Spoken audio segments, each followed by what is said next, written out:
Hello दोस्तों, आप सभी का स्वागत है करंट अफेयर के आज के सेशन में। और आज है 1 जुलाई।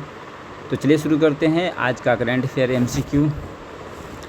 दोस्तों, जो पहला क्वेश्चन है, हाल ही में लागू हुए विकसित भारत रोजगार एवं आजीविका मिशन VBG रामजी अधिनियम 2025 ने किस पूर्ववर्ती कानून का स्थान लिया है? तो दोस्तों, ये लिया है महात्मा गांधी राष्ट्रीय ग्रामीण रोजगार गारंटी अधिनियम 2005। अब ये VB रामजी जो है विकसित भारत रोजगार एवं आजीविका मिशन, इसका स्थान ले चुका है। और इस अधिनियम में ग्रामीण परिवारों के लिए 125 दिनों का, जो पहले 100 दिन था, वो उससे बढ़ाकर 125 दिन प्रति वित्तीय वर्ष में ग्रामीण परिवारों के लिए कानूनी रूप से रोजगार की गारंटी दिया गया है। इसके लिए दोस्तों, इसके लिए चालू वित्तीय वर्ष में सरकार द्वारा 95,692 करोड़ रुपए का वित्तीय प्रावधान भी किया गया है और इसको ग्रामीण विकास मंत्रालय के द्वारा संचालित किया जाता रहा है। नेक्स्ट है, हाल ही में भारत के 31वें सेनाध्यक्ष chief of the army staff के रूप में किसने कार्यभार संभाला है? तो ये 31वें सेनाध्यक्ष बने हैं आर्मी स्टाफ चीफ जनरल धीरज सेठ को चीफ आर्मी स्टाफ नियुक्त किया गया है और ये भारत के 21वें सेनाध्यक्ष का कार्यभार संभाला है। इसके पहले जनरल उपेंद्र द्विवेदी थे जो रिटायर हो चुके हैं। नेक्स्ट दोस्तों, वर्ष 2014 में विशेष रणनीतिक और वैश्विक साझेदारी में बदले गए भारत जापान द्विपक्षीय संबंधों के तहत दोनों देश किस वर्ष राजनयिक संबंध की स्थापना की 75वीं वर्षगांठ मनाएंगे? तो ये साल है 2027। 2027 में जो भारत और जापान है, अपने जो राजनयिक संबंध है, डिप्लोमेटिक रिलेशन, उसकी 75वीं वर्षगांठ मनाने वाले हैं। उसको तो हाल फिलहाल में जो जापान की नवनिर्वाचित प्रधानमंत्री है सनाया तकाइची, उनकी आधिकारिक ऑफिशियल जो यात्रा भारत के लिए है और नई दिल्ली पहुंच चुकी हैं, जहां वह 16वें भारत जापान वार्षिक शिखर सम्मेलन में भाग लेने वाली है।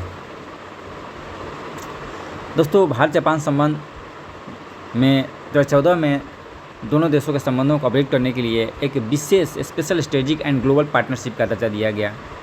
दोनों देश स्वतंत्रता, लोकतंत्र, सहिष्णुता और कानून, रूल ऑफ लॉ जैसे जो मूल्य हैं, डेमोक्रेटिक वैल्यू मूल्य, उसमें ये आपसी विश्वास दर्शाते हैं। भू राजनीतिक के लिए दोस्तों, इंडो पैसिफिक में भारत जापान के द्वारा क्वाड संगठन के निर्माण में सहयोग किया जा रहा है। और आर्थिक क्षेत्र में देखा जाए तो 1 अगस्त 2011 से जो भारत जापान के बीच में व्यापक आर्थिक भागीदारी समझौता यानी सेपा प्रभावी है। दोनों देश आपस में $27 बिलियन का 2025-26 में आपसी व्यापार कर चुके हैं। और निवेश के में देखा जाए तो भारत में निवेश करने वाला जापान 5वां सबसे बड़ा देश है, 5वां सबसे बड़ा देश, जो $48.17 बिलियन का प्रत्यक्ष विदेशी निवेश किया है। इसके साथ ही दिल्ली मुंबई औद्योगिक कॉरिडोर, बुलेट ट्रेन परियोजना जैसे इंफ्रास्ट्रक्चर प्रोजेक्ट्स में भी जापान शामिल है। जापान के यह मैप रहा दोस्तों, फिजिकल मैप। जापान में छोटे छोटे द्वीपों का समूह है, जिसमें सबसे बड़ा द्वीप है होन्शु द्वीप। देखिए, ये एग्जाम में पूछा जाता है। जापान मुख्य रूप से 4 द्वीपों का समूह है, क्यूशु, शिकोऊ, इसके बाद होन्शु और होकाइडो। तो जापान में सबसे जो बड़ा द्वीप है ये होन्शु है। इसकी राजधानी टोक्यो इसी द्वीप में स्थित है, टोक्यो। और सबसे बड़ा आबादी वाला द्वीप भी है टोक्यो। प्रमुख जो औद्योगिक शहर है ओसाका, क्योटो, जापान की सबसे ऊंची चोटी माउंट फ्यूजी, देखिए माउंट फ्यूजी इसी द्वीप पर स्थित है।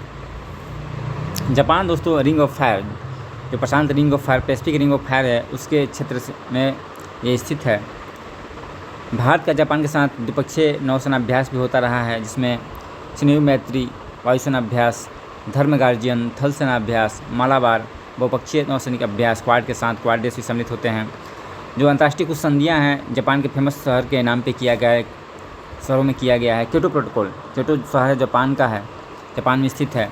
और यहीं पे दोस्तों ये अंतर्राष्ट्रीय समझौता क्योटो प्रोटोकॉल किया गया था, जिसमें ग्रीन हाउस गैसों के उत्सर्जन को कम करने के लिए कानूनी रूप से बाध्यकारी समझौता किया गया था। मिनमाटा कन्वेंशन, ये भी जापान के मिनमाटा शहर में जो पारा है मरकरी से प्रदूषण से होने वाली हानिकारक प्रभाव को, जो स्वास्थ्य पर हानिकारक प्रभाव पड़ते हैं, उसकी रक्षा के लिए वैश्विक संधि की गई थी। सेंडाई फ्रेमवर्क जापान के सेंडाई शहर में, जापान का जो सेंडाई शहर है वहाँ पे तीसरे संयुक्त राष्ट्र विश्व सम्मेलन में आपदा जोखिम न्यूनीकरण डिजास्टर रिस्क रिडक्शन के लिए 15 वर्षीय अंतर्राष्ट्रीय रोड मैप को स्वीकार किया गया था।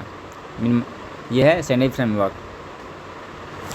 नेक्स्ट है दोस्तों, जयपुर में आयोजित होने वाले 29वें राष्ट्रीय ई गवर्नेंस सम्मेलन का मुख्य विषय क्या निर्धारित किया गया है।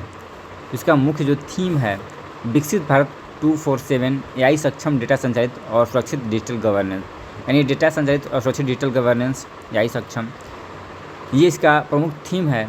और जो 29वां national conference of e governance है वो राजस्थान के जयपुर शहर में इसको ऑर्गेनाइज किया जा रहा है।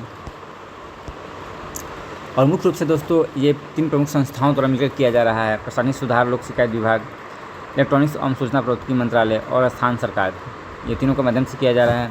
इसमें मुख्य रूप से 10,000 से अधिक स्टार्टअप्स कंपनियां, शिक्षाविद और प्रतिनिधि हिस्सा ले रहे हैं। मुख्य रूप से दोस्तों इसमें artificial intelligence, deep tech, voice first solutions, इन सब चीज़ों पे, सुरक्षित डिजिटल इंफ्रास्ट्रक्चर, इन सब चीज़ों पे जो है वार्ता की जाएगी।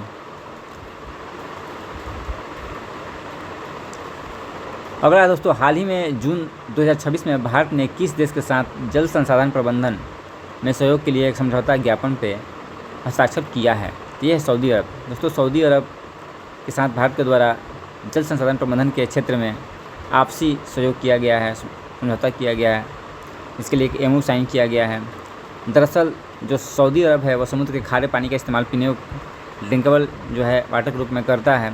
तो इस टेक्नोलॉजी का इस्तेमाल भारत भी करना चाहता है। इसके साथ ही पानी की जो समस्या है, कमी को दूर करने के लिए भारत जो है सऊदी अरब के अनुभव को साझा कर सकता है। नेक्स्ट है दोस्तों, हाल ही में जून 2026 में संपन्न हुए ग्लोबल स्किल्स चैलेंज में भारत ने कुल 5 पदक जीते हैं। यह प्रतियोगिता किस देश में आयोजित की गई है। तो दोस्तों ये ऑस्ट्रेलिया में आयोजित की गई है। और यहाँ पे भारत के द्वारा 5 पदक जीता गया, 3 स्वर्ण, 1 रजत, 1 कांस्य।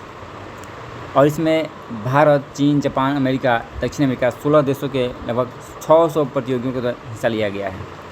यह मुख्य रूप से दोस्तों सितंबर 2026 में जो शंघाई में होने वाली मुख्य 48वीं वर्ल्ड स्किल प्रतियोगिता है उसके पहले एक महत्वपूर्ण रिहर्सल और बेंचमार्क की तरह इसको देखा जा रहा है। ये विजेताओं की सूची है। बिहार से क्वेश्चन दोस्तों, हाल ही में देश के पहले इंडोर वनस्पति उद्यान के संबंध में निम्नलिखित कथनों पर विचार कीजिए। दोस्तों इसका निर्माण बिहार के राजधानी पटना में जेपी गंगा पथ निकट किया जाएगा, ये बिल्कुल सही है। इसका विकास बिहार राज्य पथ विकास निगम द्वारा किया जाएगा, ये भी सही है। यह उद्यान सिंगापुर के प्रसिद्ध इंडोर वनस्पति उद्यान की तर्ज पर विकसित किया जाएगा। तीनों सही कथन दोस्तों। दरअसल बिहार में दोस्तों देश का पहला इंडोर वनस्पति उद्यान डेवलप किया जाएगा और ये सिंगापुर के प्रसिद्ध जो इंडोर वनस्पति उद्यान है उसके तर्ज पे होगा। और ये जेपी गंगा पथ जो मेरिन ड्राइव है उसके निकट स्थापित किया जाएगा और इसमें बिहार राज्य पथ विकास निगम के द्वारा सहयोग किया जाएगा। ये तीनों कथन सही हैं। तो दोस्तों आज के कंस्पिरेसी में यही था। Thank you.